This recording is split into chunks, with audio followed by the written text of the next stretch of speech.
विरोधक आहेत ते कायम या ठिकाणी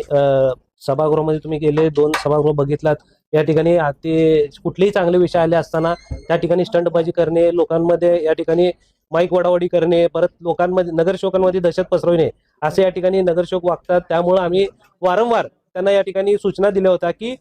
आपले जो ही सोलापूर महानगरपालिकेची जी सभा आहे ती व्यवस्थित चालली पाहिजे, कारण का अनेक सोलापूर जनतेच्या जिव्हाळ्याचे प्रश्न या ठिकाणी येतात आणि ते मांडत असताना कुठंतरी सोलापूरच्या विकासासाठी या ठिकाणी चांगलं काम या ठिकाणी आपल्या हातनं घडलं पाहिजे, पण ते तसं न होता कायम या ठिकाणी ते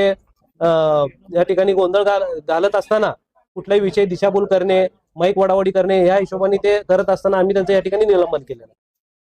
आपण वारंवार सांगतो की करवाढ होणार नाही, दरवाढ होणार नाही, पण त्या दिवशी आता काही वेळापूर्वी आंदोलन पालकमंत्र्यांनी सुद्धा तेच सांगितलं की कोणत्याही प्रकारची करवाढ किंवा दरवाढ होणार।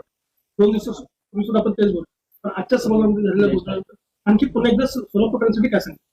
बघा, जे पालकमंत्री आता आमचे आज सकाळी तुम्हाला पत्रकार परिषदेमध्ये सांगितलेले आहेत की आज आपल्या सोलापूर शहराचा जी गरज आहे, पाणी पुरवठ्याची जी गरज आहे 2060 पर्यंत या ठिकाणी आपण हा 1,500 कोटीचा सोलापूर शहरामध्ये प्रकल्प आपण राबवत असताना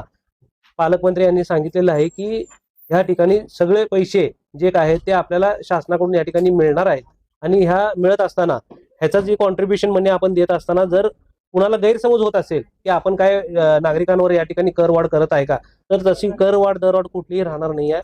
एवढं सांगू इच्छितो। आणि सोलापूर शहराला रोज पाणी पुरवठ्याच्या दृष्टिकोनातून हे प्रोजेक्ट आहे आणि या ठिकाणी आपण राबवणार आहोत। फक्त एक सांगतो की कर प्रणाली चेंज केली म्हणजे दरवाढ वाढलं, करवाढ वाढलं, हे जे विरोधक या ठिकाणी दिशाभूल करत आहेत हे त्यांना मला सांगायचं आहे की आपण कुठली करवाढ दरवाढ केलेली नाही आहे, आपण फक्त कर प्रणालीला या ठिकाणी चेंजला मान्यता दिलेली आहे, एवढं सांगू इच्छितो।